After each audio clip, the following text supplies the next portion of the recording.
Bienvenue dans le journal de l'intelligence économique, l'émission consacrée aux coulisses des marchés.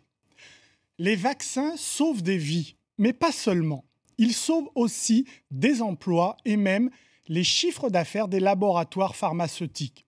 Et enfin, les vaccins renforcent la diplomatie des États. C'est ce que nous révèle cette enquête signée Mounia Benaïssa et Julien Muncer. Un mal pour un bien. Les bébés n'apprécient pas l'injection du vaccin, pourtant cette piqûre peut leur sauver la vie. Nous sommes en Tanzanie, ici le taux de mortalité a fortement baissé. En 2012, 90% de la population était vaccinée contre les principales maladies, une très bonne nouvelle. Pourtant, derrière ce geste humanitaire et vital, se cache une sévère bataille économique. Celle des grands laboratoires pharmaceutiques qui veulent s'assurer une part du gigantesque marché de la vaccination, 34 milliards de dollars en 2012.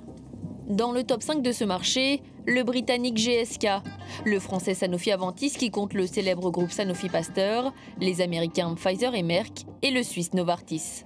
Chez le français, on n'est pas toujours serein face à la concurrence. Le PDG en appelle au gouvernement pour l'aider à protéger ses marchés, voire à en conquérir de nouveaux. Il est certain que même si l'expérience, l'expertise de Sanofi Pasteur et son nom sont évidemment reconnus dans le monde entier, eh bien, nous discutons avec des gouvernements. Et une entreprise privée qui discute avec des gouvernements, ce n'est pas la même chose que deux gouvernements qui discutent ensemble avec une entreprise privée. Et donc dans ce cadre-là, les gouvernements, les pouvoirs publics peuvent nous aider. Un petit coup de pouce pour contrer l'offensive anglo-saxonne dont les laboratoires marchent main dans la main avec leur gouvernement. Aux États-Unis, les différentes agences américaines, administratives américaines, travaillent très en amont avec les sociétés de vaccins. Les Américains ont intégré ça dans leur diplomatie. Ils font de la politique industrielle un élément très important de la diplomatie. Et donc, le gouvernement américain, à travers les fonds qu'il peut allouer à certains programmes de développement, est très présent et utilise ça pour aiguillonner aussi son industrie. Autrement dit, les Américains et les Anglais s'abusaient de leur influence pour soutenir leur industrie des vaccins. Et les Français dans tout ça, le patron de Sanofi Pasteur est plus dubitatif.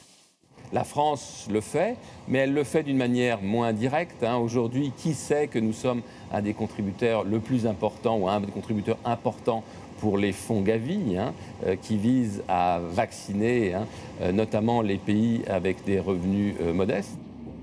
Modeste, c'est aussi l'adjectif utilisé par Olivier Charmeil pour qualifier l'influence de la France au sein de Gavi. Créé en 2000, le Gavi est une alliance mondiale pour les vaccins et l'immunisation initiée par la Fondation Gates. Gavi aurait permis de sauver 5,5 millions de vies. Des vies épargnées grâce à l'IFIM. C'est le nom d'un système financier initié par le gouvernement britannique. IFIM permet de garantir les dons des États sur plusieurs années. Résultat, les laboratoires sont sûrs de vendre leurs produits. Ce qui fait de Gavi un acteur incontournable, capable d'influer sur le marché. Des experts s'étonnent même de la campagne de vaccination de Gavi contre le papillomavirus, comme ici, en Afrique du Sud. Des milliers de jeunes filles ont reçu le vaccin contre le cancer du col de l'utérus. Est-ce une urgence sanitaire ou une opportunité économique pour les deux seuls producteurs de ce vaccin, l'américain Merck et l'anglais GSK?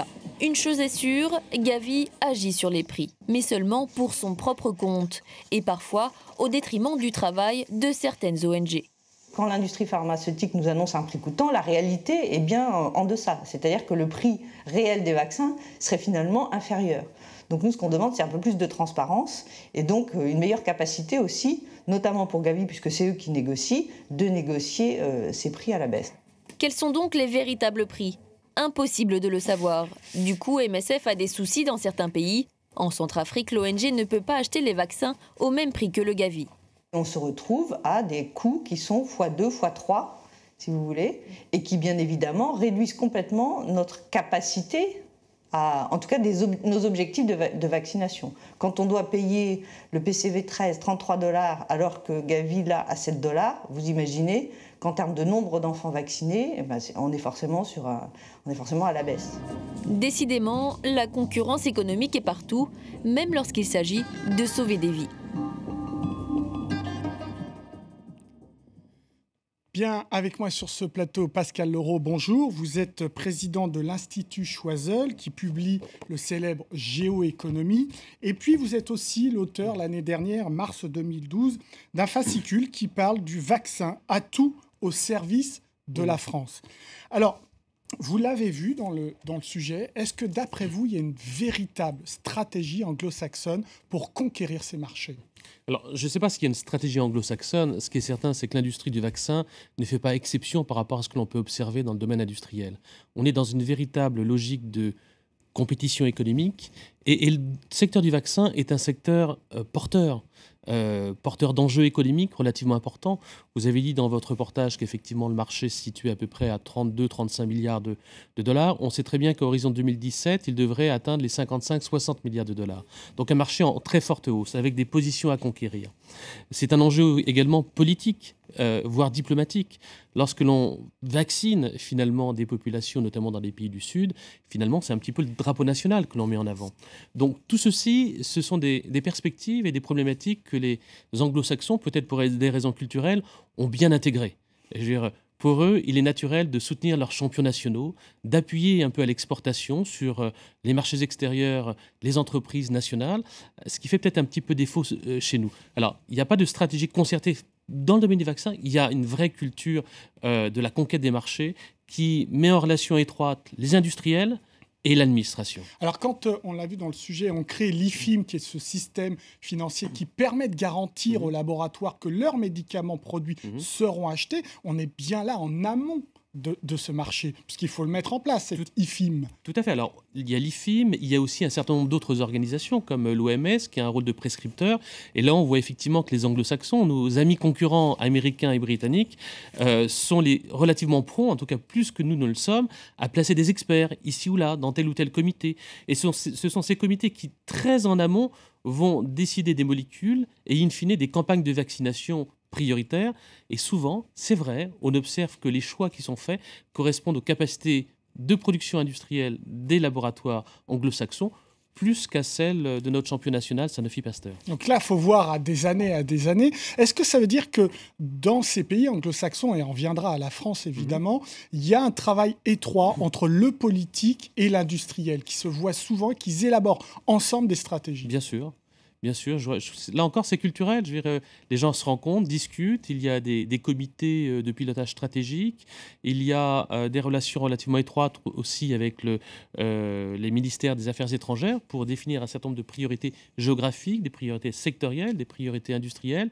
Et tout ceci, quand on met tout ceci en perspective, eh bien, ça permet effectivement de conquérir des marchés, de faire prévaloir ses intérêts économiques pour le plus grand bénéfice finalement des économies américaines et britanniques, que ce soit en termes de revenus, de recettes à l'exportation ou d'emplois qui restent localisés sur leur base américaine et britannique. Est-ce que vous êtes comme Olivier Charmel, qui est dubitatif sur la stratégie française ? Alors, je ne sais pas s'il faut être dubitatif, mais ce qui est certain, c'est qu'on a l'impression qu'il n'y a pas vraiment de gouvernail aujourd'hui. Il n'y a pas de véritable orientation. Il n'y a pas de réunion ou de vrai comité interministériel qui permettrait de mettre tout ceci en perspective, voire de définir un cap, de définir des objectifs. Et le meilleur exemple ou la meilleure illustration en est que bien souvent les Français sont absents, alors même qu'ils ont une place dans les principaux comités de l'OMS, de l'UNICEF et d'un grand nombre d'autres organisations. Et ça fait défaut. Et c'est le témoignage, ou en tout cas l'élément qui atteste qu'il y a une absence de prise de conscience. Pour autant, on a un formidable potentiel. On est quand même au premier plan en termes de production, surtout en termes de recherche et développement. On a, pour des raisons historiques qui ont trait à la France coloniale, on a été parmi les premiers avec nos amis britanniques qui a été confrontés à des pathologies tropicales, que ce soit en Afrique ou en Asie du Sud-Est, l'Indochine. On a été les premiers à développer des capacités de réponse, des lignes de production. On a bien sûr l'Institut Pasteur, mais ça va au-delà. Aujourd'hui, il y a un véritable écosystème en France, industriel, qui fait qu'on est parmi les premières nations, si ce n'est peut-être une des 2 ou 3 premières nations dans le domaine du vaccin. On a Merial dans le domaine du vaccin animal, on a Biomérieux dans le domaine du diagnostic bactériologique, on a bien sûr Sanofi Pasteur dans le domaine du vaccin pour l'homme. On a à Lyon notamment Lyon Biopol, on a tout un écosystème. Mais pas d'articulation. Mais pas vraiment d'articulation, et c'est ce qui fait défaut. Une articulation qui donnerait un cap, un objectif, une stratégie. au niveau de la Maison France. Alors vous, dans cette note, évidemment, vous dressez l'état des lieux géopolitique, géoéconomique, et puis la dernière partie est consacrée à des propositions. Donc vous dites, il faut créer un forum. Alors c'est quoi pour vous un forum? Il y a qui dans ce forum pour faire quoi? L'idée du forum, c'est finalement de permettre à tous les acteurs, du plus grand au plus petit, parce qu'on a des PME, des biotech innovantes, très performantes, on a des centres de recherche, l'INSERM, l'ENS, le CNRS, et puis tous nos industriels qui sont détenteurs d'un vrai savoir-faire. Maintenant, il faut qu'ils se parlent, il faut qu'il y ait une impulsion politique. C'est la raison pour laquelle, sous l'égide de l'Institut Choiseul, on lancera et on organisera le 7 novembre prochain à Lyon, en présence de la plupart des acteurs, les premières assises nationales du vaccin pour essayer de donner un cap, faire en sorte que chacun se parle de manière équilibré, sans que l'un soit dominant par rapport à l'autre, parce qu'il y a des petits poussets et il y a des mastodontes, mais de manière très, très équilibrée pour que chacun, finalement, aille dans la même direction pour que demain ne soit pas comme hier, à savoir que vraiment la France soit un acteur de premier plan, reconnu, et qu'elle gagne encore plus de marché. Un petit mot pour finir sur le politique, la responsabilité. La responsabilité du politique, c'est de donner un cap.